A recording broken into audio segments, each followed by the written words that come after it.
400 dragons lost their queen. Nobody talks about what happened next. The Red Death is dead. 400 dragons just watch their queen burn and fall into the ocean. That's not a metaphor. That's not an exaggeration. 400 individual living creatures, each one with its own biology, its own instincts, its own survival drive, just witnessed the only authority figure they have ever known get destroyed in a single night. And in every movie, that's where the story ends. Everyone celebrates. Hiccup gets the prosthetic leg. Vikings and dragons become friends. The camera pulls back over Burke as the music swells. Credits roll. But I've been thinking about this for weeks, and I can't stop asking the question that nobody in the film asks. What actually happened to those 400 dragons? Not in the movie, not in the story DreamWorks wanted to tell. I mean in the real world of HTTYD, in the lore, in the biology of what these creatures are. What happened in the 24 hours after the Red Death died? Because here's what we actually know. Every dragon on that island was under her control, not by loyalty, not by love, but by fear and biological submission. They raided Burke for decades just to bring her food, and any dragon that came back empty-handed got eaten. That is not a society. That is not a hive. That is a hostage situation that lasted for generations. Before we get deeper into this, I want to plant a question in your mind. Do you think those dragons deserve to be saved, or do you think they chose to serve her? Drop your answer in the comments right now. I promise by the end of this video, whatever you answered, I'm going to make you reconsider it. Let's start with the Red Death herself, because the film gives us almost nothing. She's enormous. She controls other dragons. She eats them if they fail her. That's the entire lore we're given, but think about what that actually means. Dragons in HTTYD aren't mindless. We spend 3 entire films watching them form emotional bonds, solve problems, remember past events, and make complex decisions. Toothless is basically a golden retriever with the intelligence of a dolphin. These are not simple creatures. So how does one dragon dominate hundreds of other intelligent creatures for what appears to be decades, maybe centuries? The answer has to be more than just size. And the film actually gives us a clue, right in the scene most people skip past. When Hiccup and Toothless fly close to the nest, Toothless goes into a trance. His eyes glaze over. His body goes rigid. He starts flying toward the island without Hiccup's direction. He literally cannot stop himself. That is not fear. Fear would make him flee. That is a biological override. Something in the Red Death's presence is rewriting Toothless's brain at a level below conscious thought. She isn't commanding him. She's hijacking him, and HTTYD2 confirms this is a real mechanism. Drago's Bewilderbeast does exactly the same thing to Toothless in that film. Same glazed eyes, same rigid body, same complete loss of control.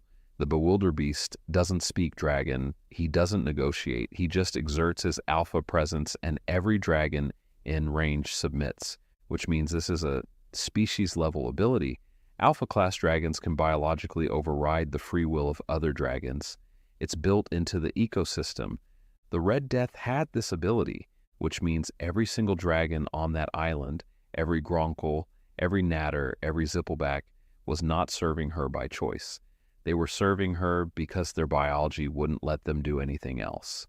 Now hold that thought, because it changes everything about what happens after she dies. Those 400 dragons didn't just lose their queen, they lost the signal that was controlling their nervous systems. The biological override just switched off.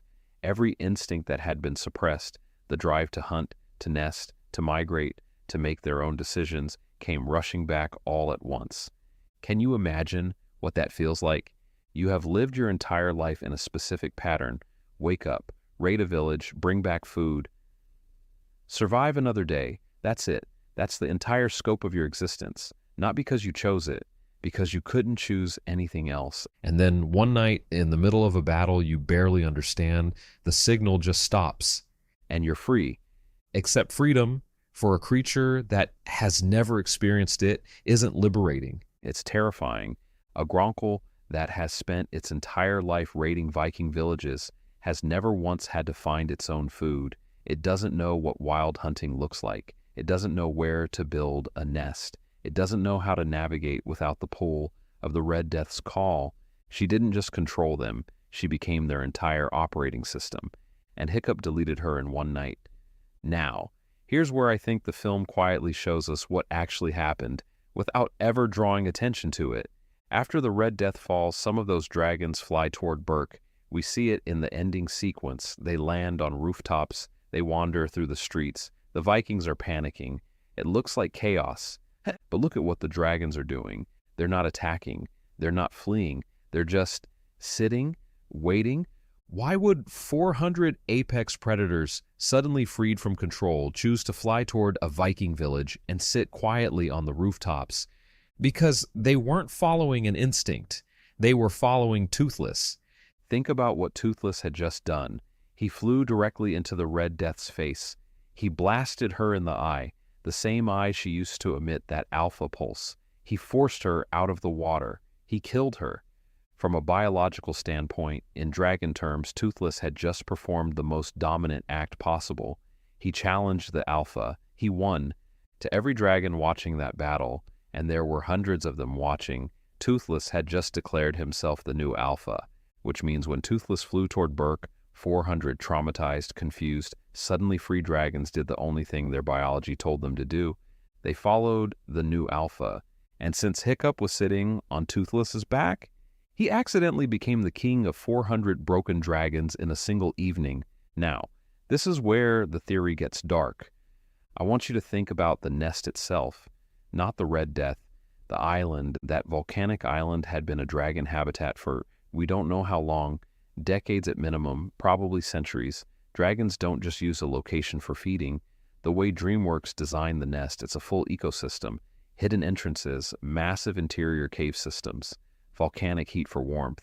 The scale of it suggests this island was home to multiple generations of dragons, which means there were nests inside that cave, not feeding stations, not temporary shelters, actual nests built over years, containing eggs. The Red Death was a dragon, a massive ancient dragon. Dragons in HTTYD reproduce. We see this explicitly in HTTYD 3, when Toothless and the Light Fury have their night lights, their babies together. So here's the question that haunts me. Did the Red Death have eggs in that nest? Not baby dragons, not hatchlings, eggs, hidden somewhere deep in that volcanic cave system, incubating in the geothermal heat. Because if she did, and remember, nobody went back to check, then when the Red Death died and that entire island became a battlefield, when the Viking ship set fire to everything and the volcanic eruption started and the cave collapsed, those eggs went with it, silently, without anyone knowing they existed. And here's what makes this even darker. HTTYD2 confirms that alpha-class dragons are not a one-off evolutionary accident. The Bewilderbeast is a completely different species from the Red Death, but he has the same alpha ability, which means this is a category. Alpha dragons are a role that evolution built into the dragon ecosystem deliberately. They exist for a reason. Maybe the reason is order. Maybe without an alpha, dragon populations collapse into chaos. Maybe the Red Death, as terrifying as she was doing something necessary for the hundreds of dragons under her control, providing structure, providing direction, providing the one thing that apex predators need to coexist, a hierarchy. And we destroyed the hierarchy in one night with no replacement plan. HTTYD3 gives us the hidden world, this vast ancient underground sanctuary where dragons have lived for nobody knows how long. The film implies it's been there forever. The dragons there are organized. They have their own society. They function. And I keep asking myself, was the nest the original version of that? Was Dragon Island before the Red Death, before the raids on Burke, before all of it?